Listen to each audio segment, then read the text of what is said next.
James moved slowly through the crowded airport, his cane tapping rhythmically against the shiny floor. The sound was faint but steady, blending with the hum of travelers rushing to their gates. At 78 years old, James had lived a long life filled with joy and pain, triumphs and struggles. But today, as he navigated the bustling terminal, he felt smaller than ever before. His dark skin seemed to draw unwanted attention, and his worn-out suit made him look out of place among the sleek outfits of modern travelers. He adjusted the strap of the small leather bag slung over his shoulder and tightened his grip on his cane.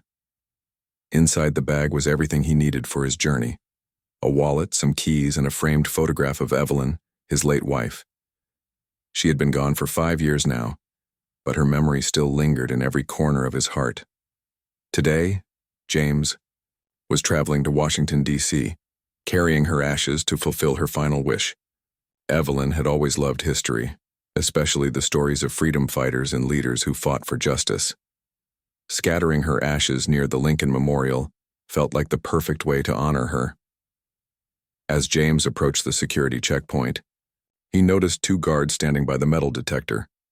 One of them glanced at him briefly, then turned to whisper something to the other. A smirk spread across the second guard's face, and James felt a knot form in his stomach. He didn't need to hear what they were saying to know it wasn't kind. "Another slowpoke," one of them muttered just loud enough for James to catch.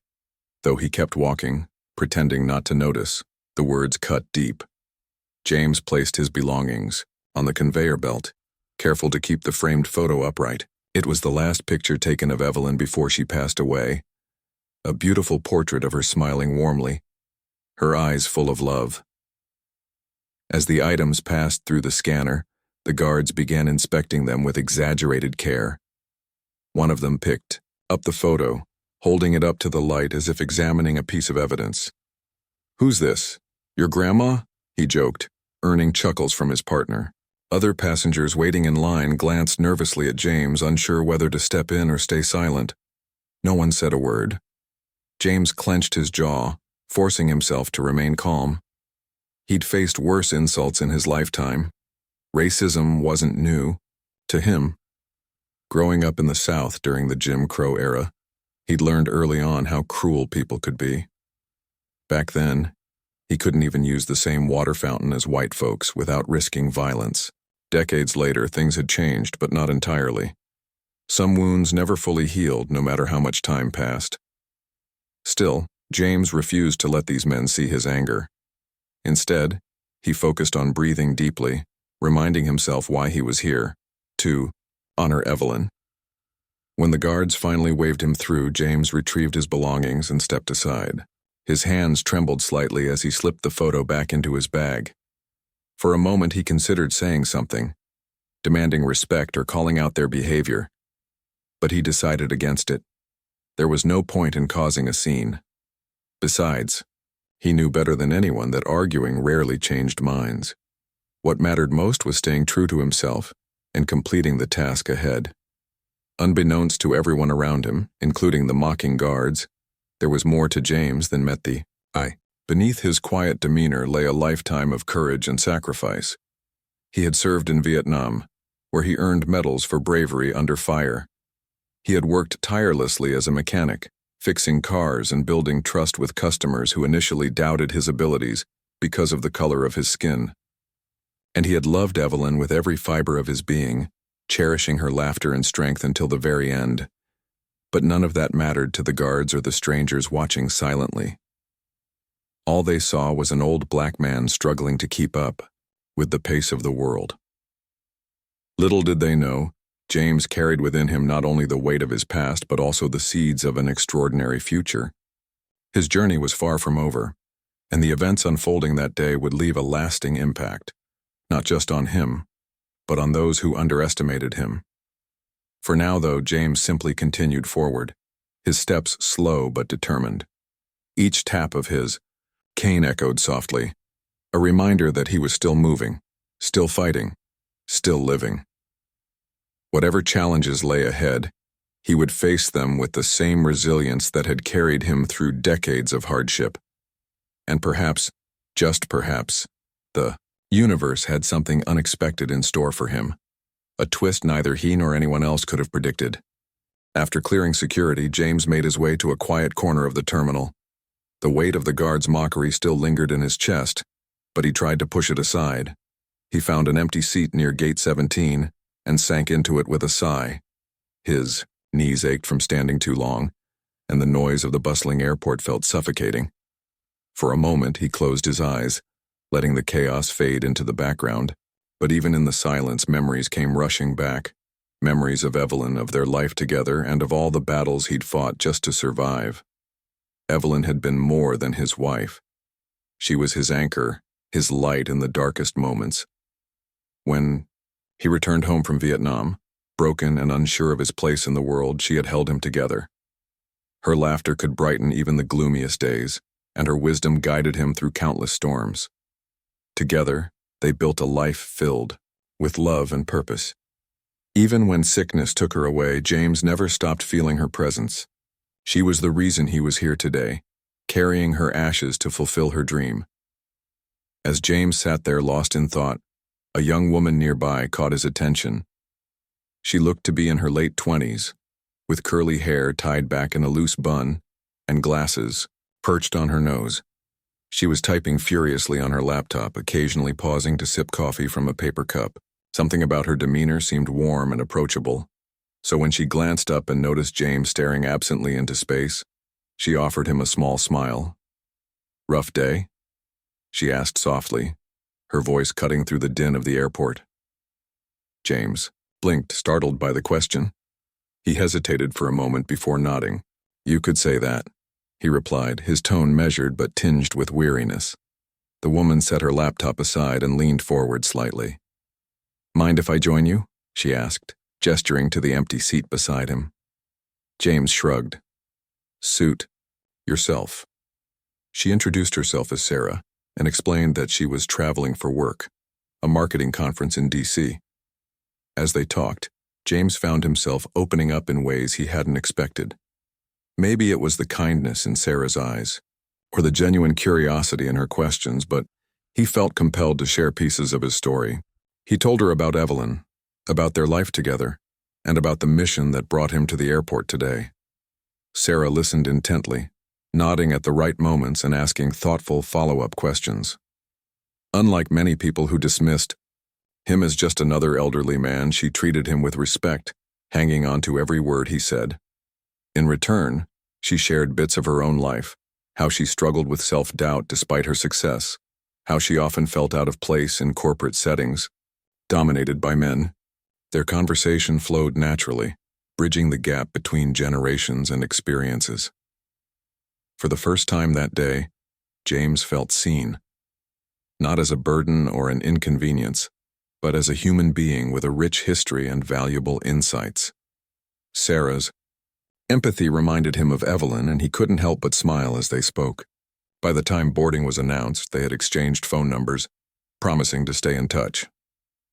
As James boarded the plane, he realized that meeting Sarah had shifted something inside him.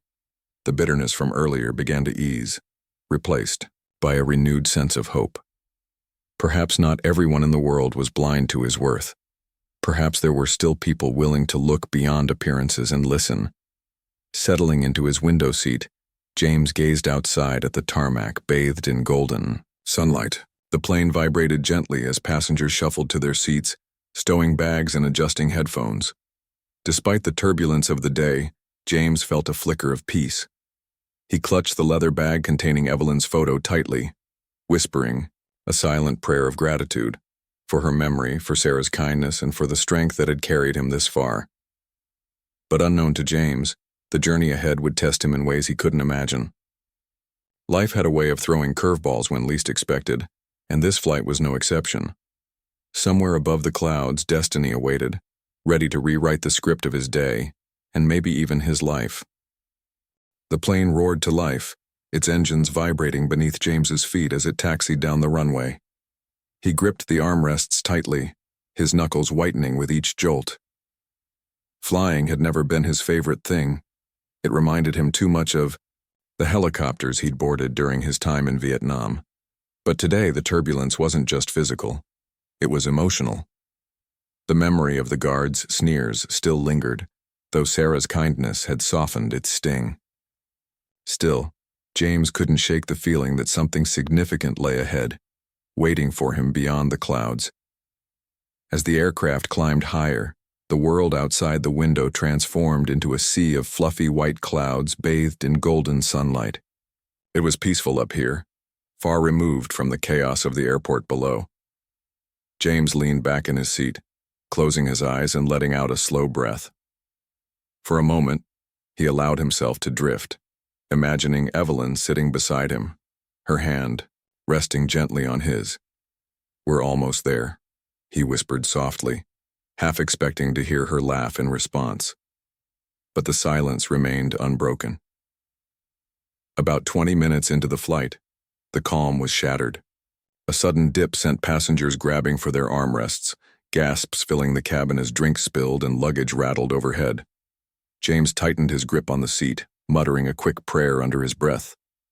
Turbulence wasn't uncommon, but this felt different, sharper, more violent. Just as things began to settle, a commotion erupted near the front of the plane. A flight attendant rushed down the aisle, her face pale and voice trembling. "Is there anyone here with medical training?" She called out urgently. "We need help." James froze, his heart pounding in his chest. He glanced around, expecting someone else to step forward. A doctor, a nurse, anyone. But no one moved. Passengers exchanged worried glances, some shaking their heads nervously. Then his eyes landed on an elderly woman slumped over in her seat, several rows ahead, her face ghostly pale and her lips tinged blue. Panic rippled through the cabin as people whispered frantically among themselves. For a long moment, James hesitated. His hands trembled, not from fear of failure, but from the weight of responsibility. It had been years since he'd practiced medicine, at least officially. After returning from Vietnam, where he'd patched up wounded soldiers under fire, he'd chosen a quieter life fixing cars instead of bodies. Yet those skills were etched into his muscle memory, buried deep but not forgotten. Taking a deep breath, James stood up, gripping his cane for support. "Let me help," he said firmly, his voice cutting through the murmurs like a blade. Heads turned in surprise, including the flight attendants. She blinked, then nodded quickly, stepping aside to let him pass. The crowd parted as James shuffled forward, his movements slow but deliberate. Every step felt heavier than the last, but he pushed through the fatigue, focusing on the task at hand. Kneeling beside the unconscious woman, he assessed her condition with practiced precision. Her breathing was shallow, her pulse weak but present. "Get me water, oxygen, and blankets," he instructed the attendant, his tone leaving no room for argument. Passengers watched in stunned silence as James sprang into action. Years melted away as his training kicked in. Tilting the woman's head back slightly, he began administering CPR, counting rhythmically under his breath. 1, 2, 3. With each compression, he poured every ounce of strength he had left into saving her life. Sweat beaded on his forehead and his arms burned with exertion. But he didn't stop. Not until the woman gasped suddenly, drawing in a ragged breath. A collective sigh of relief swept through the cabin as cheers erupted. People clapped and cheered, some even standing to get a better look at the hero in their midst. James barely noticed. He stayed by the woman's side, ensuring she remained stable until the attendants took over. Only when he was certain she was out of immediate danger did he finally sit back, exhausted but triumphant. As the applause continued, James realized something remarkable had happened, not just for the woman whose life he'd saved, but for himself. For the first time that day, he wasn't just an old black man struggling to keep up with the world. He was a veteran, a healer, a man who had risen above prejudice and age to make a difference. And judging by the looks of awe and gratitude directed his way, others finally saw him that way too. Among the faces watching him was a familiar one, the same security guard who had mocked him earlier at the airport. Now, seated a few rows away, the man stared at James with wide eyes, his expression a mix of shock and shame. Their eyes met briefly, and James held his gaze steadily, refusing to look away. There would be time later to address what had happened between them. But for now, James simply nodded, a silent acknowledgement that forgiveness might someday be possible. By the time the plane leveled off and the captain announced they were clear of turbulence, the atmosphere on board had shifted entirely. Strangers struck up conversations, sharing stories inspired by James's bravery. Even the flight attendants treated him with newfound respect, thanking him repeatedly for his actions. As James returned to his seat, he felt a strange sense of pride, not because he sought recognition, but because he had proven to himself and others that his worth extended far beyond appearances. Looking out the window once more, James smiled, faintly. Somewhere above the clouds, Evelyn was surely watching, cheering him on, and though challenges still awaited him, he knew one thing for certain. He was stronger than anyone, including himself, had given him credit for. When the plane touched down in Washington, D.C., James felt a mix of emotions swirling inside him. Relief, exhaustion, and a quiet pride lingered as passengers began to gather their belongings and shuffle toward the exit. But what happened next took him completely by surprise. As he stepped off the aircraft, a group of reporters and airport staff were waiting at the gate, cameras flashing and microphones thrust forward like weapons. "Sir, sir," one reporter called out, elbowing his way closer. "Can we get your name? What made you step in to save that woman?" James blinked, momentarily stunned. He hadn't expected this kind of attention. All he'd done was act on instinct, drawing from skills he thought he'd left behind decades ago. Yet here he was, surrounded by a crowd eager to hear his story. For a moment he considered brushing them off. After all, he wasn't seeking fame or recognition, but something stopped him. Maybe it was the memory of Evelyn whispering encouragement in his ear, urging him to share his truth. Or maybe it was the realization that his actions could inspire others who doubted their own worth. Taking a deep breath, James steadied himself with his cane and faced the reporters. "My name is James," he began, his voice calm but firm. "I'm just an old man trying to do right by my wife's memory." From there, he opened up about his past, the hardships of growing up in the segregated South, his service in Vietnam, the love he shared with Evelyn, and how her passing had shaped his life. Each word carried the weight of years lived fully, yet humbly. The reporters listened intently, scribbling notes and snapping photos as if capturing history itself. One young journalist asked gently, "How does it feel to be called a hero today?" James paused, considering the question. Hero wasn't a title he'd ever claimed for himself. Heroes were larger-than-life figures, people whose bravery seemed untouchable. But as he stood there, reflecting on the lives he'd saved, both in war and aboard the flight, he realized that courage didn't always come wrapped in capes or medals. Sometimes it came in the form of an elderly man refusing to let age or prejudice define him. "It feels unexpected," James admitted finally, a faint smile tugging at the corners of his mouth. "But I hope it reminds folks that everyone has value, no matter how old they are or where they come from." The reporters nodded, some visibly moved by his words. As the crowd dispersed, James noticed two familiar faces lingering nearby, the same security guards who had mocked him earlier, at the airport. They looked uncomfortable, shifting awkwardly as James approached. One of them cleared his throat nervously before stepping forward. "Mr. James," the guard said, his voice trembling slightly. We wanted to apologize. We didn't know who you were back there. If we'd known, you wouldn't have treated me any differently," James interrupted, his tone neither harsh nor forgiving. "You judged me based on what you saw, not who I am. That's human nature, I suppose, but it doesn't make it right." The guard hung his head, shame evident in his posture. After a long pause, he extended his hand hesitantly. "I'm sorry, sir. Truly." James studied the offered hand for a moment, then shook it slowly. "Apology accepted," he replied simply. Forgiveness didn't erase the pain of being mocked, but holding on to anger would only weigh him down further. Letting go, even partially, was a step toward healing, for both of them.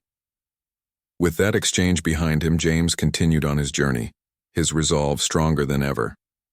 Carrying Evelyn's ashes close to his chest, he made his way through the bustling terminal and into the heart of Washington, D.C.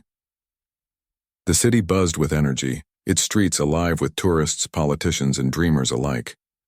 James navigated the crowd slowly, savoring the sights and sounds around him. Despite everything, he couldn't help but feel a sense of awe. This place represented so much of what America promised: freedom, equality, justice. And though those ideals weren't always realized, they still inspired hope. His destination was the Lincoln Memorial, a monument that symbolized resilience and unity. As he climbed the grand steps leading to the statue of Abraham Lincoln, James reflected on the parallels between his own life and the struggles faced by the nation's leaders. Both had endured hardship, fought against injustice, and sought to leave the world better than they found it. Standing at the top, gazing up at Lincoln's towering figure, James felt a profound connection, not just to history, but to the countless individuals who had paved the way for moments like this. Carefully unscrewing the lid of the urn, James scattered Evelyn's ashes into the gentle breeze. Watching them drift away, he whispered softly, "Evelyn, I did it. I brought you home." Tears welled in his eyes, but they weren't tears of sadness. They were tears of gratitude. Gratitude for the life they had shared, for the lessons she had taught him, and for the strength she continued to give him even now.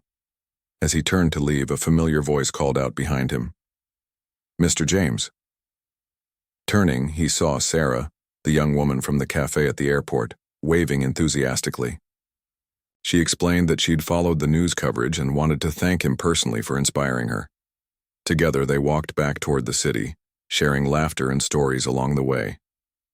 In that moment, James realized that while Evelyn's physical presence was gone, her spirit lived on, not just in him, but in the connections he forged and the lives he touched.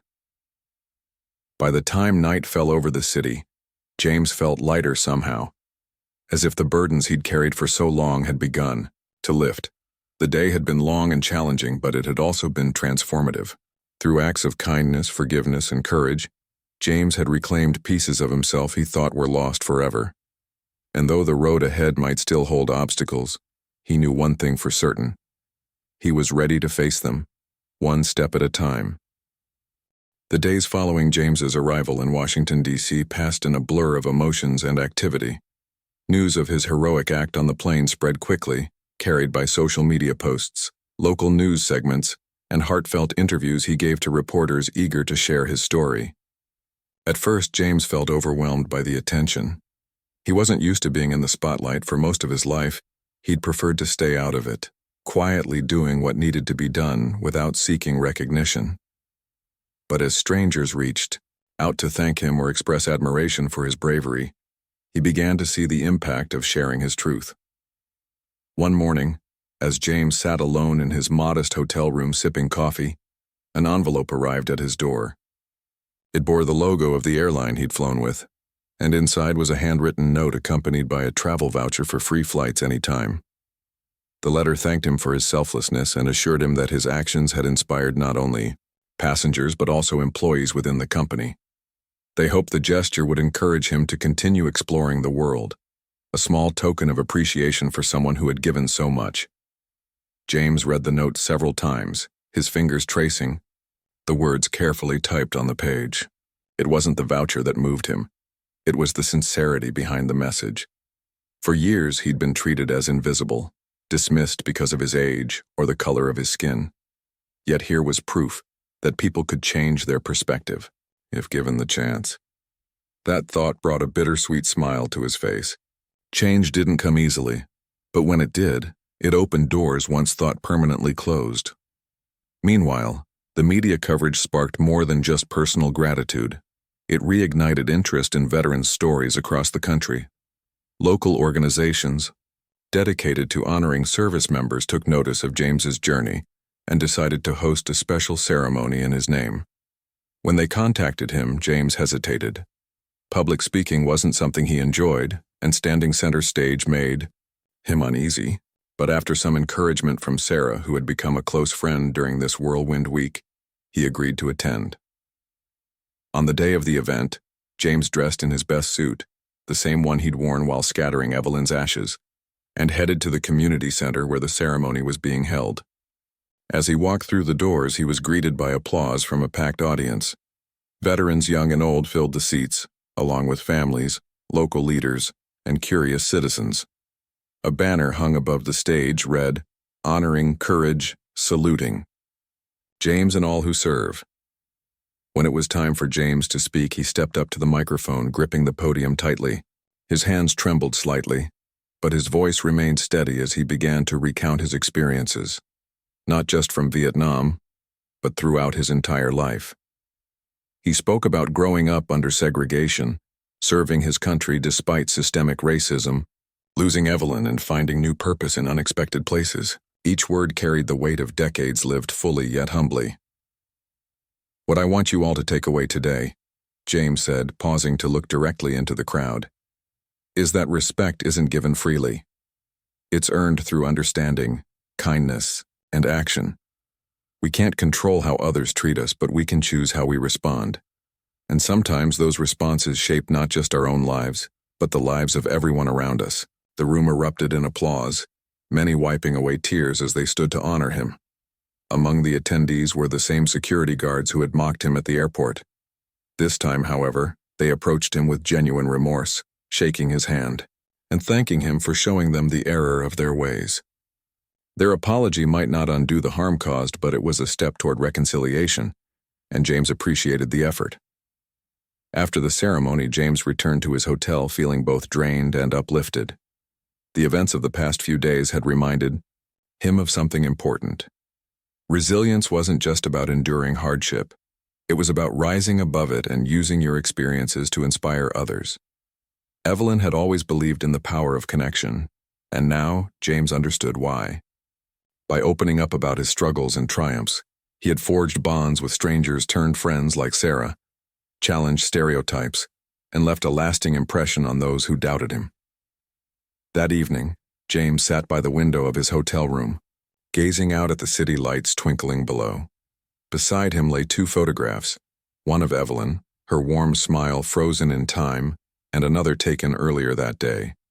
In it, he stood beside Sarah, both of them laughing as confetti rained down during the ceremony. These images represented different chapters of his life, yet they shared a common thread: love, strength, and perseverance. As he prepared for bed, James reflected on everything that had transpired since arriving in D.C. Scattering Evelyn's ashes had been the goal, but fulfilling her final wish turned out to be only part of the journey. Along the way, he rediscovered pieces of himself he thought were lost: his confidence, his sense of purpose, and his capacity to forgive. Most importantly, he realized that while Evelyn's physical presence was gone, her influence lived on, not just in him, but in every person whose life he touched. For the first time in years, James felt truly at peace. The road ahead would undoubtedly have its challenges, but he no longer feared them. With each passing day, he grew stronger, wiser, and more connected to the world around him. Evelyn had taught him how to live with grace, and now he carried that lesson forward, determined to honor her memory in everything he did. Weeks after returning home, James found himself adjusting to a new rhythm of life. The whirlwind of attention and events in Washington, D.C. had faded, leaving behind a quiet but profound transformation within him. His small house, once filled with the echoes of solitude, now felt alive again, not because it was crowded, but because James had rediscovered his own voice. For so long, he'd carried the weight of prejudice and loss silently, burying his pain beneath layers of resilience. But now he understood that sharing his story wasn't a sign of weakness. It was an act of strength. The framed photograph of Evelyn still hung proudly on the wall where it always had, but beside it, James added something new: the picture taken at the ceremony, capturing him and Sarah laughing together amidst falling confetti. It symbolized more than just friendship. It represented renewal. That night at the community center had shown James that even in grief there was room for joy, and that connecting with others could breathe fresh meaning into life's darkest moments. Life back home was different now, too. Neighbors who had previously nodded politely or exchanged brief pleasantries stopped by more often, eager to hear about James's trip and express their admiration for what he'd done. Some brought casseroles or baked goods, while others simply sat with him on the porch listening as he shared stories from his past. One neighbor, a young boy named Marcus, became particularly fascinated by James's tales of Vietnam and his work as a mechanic. Every afternoon, Marcus would knock on the door, asking if he could help fix whatever car James happened to be tinkering with. Though James chuckled at the boy's enthusiasm, he welcomed the company, teaching him not only how to repair engines but also how to approach life with patience and determination. The airline voucher remained unused for some time. Traveling hadn't been part of James's plans before, and though the idea intrigued him, he wasn't sure where to go or whether he truly wanted to leave the comfort of familiarity behind. Then one day Sarah called with an unexpected suggestion. "Why don't you come visit me in Chicago?" she asked brightly over the phone. "I'll show you around, introduce you to my family, maybe even take you to see the lake. You deserve a little adventure after everything you've been through." James hesitated, unsure if he was ready to step into another chapter of change, but Evelyn's voice seemed to whisper in his ear once more, urging him to embrace the unknown. After all, hadn't his journey thus far taught him that growth often came from taking risks? With a deep breath, he accepted Sarah's invitation. The trip to Chicago proved to be exactly what James needed: a chance to explore a new city, meet new people, and create memories far removed from the familiar streets of his hometown. Sarah kept her promise, guiding him through museums, parks, and bustling neighborhoods. They spent hours talking, laughing, and sometimes sitting quietly together, watching the waves crash against the shore of Lake Michigan.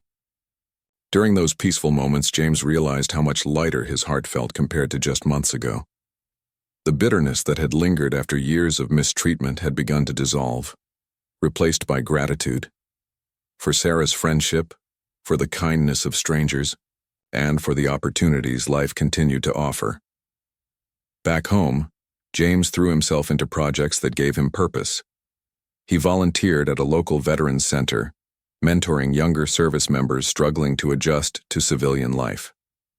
Drawing from his own experiences, he offered advice not just on practical matters like job hunting or navigating benefits, but also on emotional challenges like coping with loss and overcoming prejudice.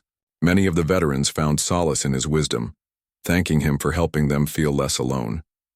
In turn, James felt a renewed sense of belonging, as if he were contributing to something larger than himself. One evening, as James sat on his porch, watching the sunset paint the sky in hues of orange and pink, he reflected on how far he'd come. The old wounds inflicted by racism and hardship hadn't disappeared entirely, nor had the ache of losing Evelyn. But they no longer defined him. Instead, they served as reminders of his resilience, the same resilience that had carried him through decades of struggle and ultimately led him to redemption. As the stars began to twinkle above, James leaned back in his chair, closing his eyes for a moment. He imagined Evelyn sitting beside him, her hand resting gently on his shoulder. "You did good," she seemed to say, her voice soft but clear. And for the first time in years, James believed her. Life wasn't perfect, and it never would be. There would still be days when the world felt heavy, when old prejudices reared their ugly heads, or when loneliness crept in despite the connections he'd forged. But James knew now that he had the tools to face those challenges head-on, with courage, compassion, and faith in the power of human connection. In the end, James's journey wasn't just about fulfilling Evelyn's final wish or proving his worth to those who doubted him. It was about discovering that even in the twilight of life there was beauty to be found, lessons to be learned, and love to be shared. As he drifted off to sleep that night, James smiled faintly, knowing he'd lived a life worthy of pride, not because of the accolades or applause, but because he had stayed true to himself until the very end.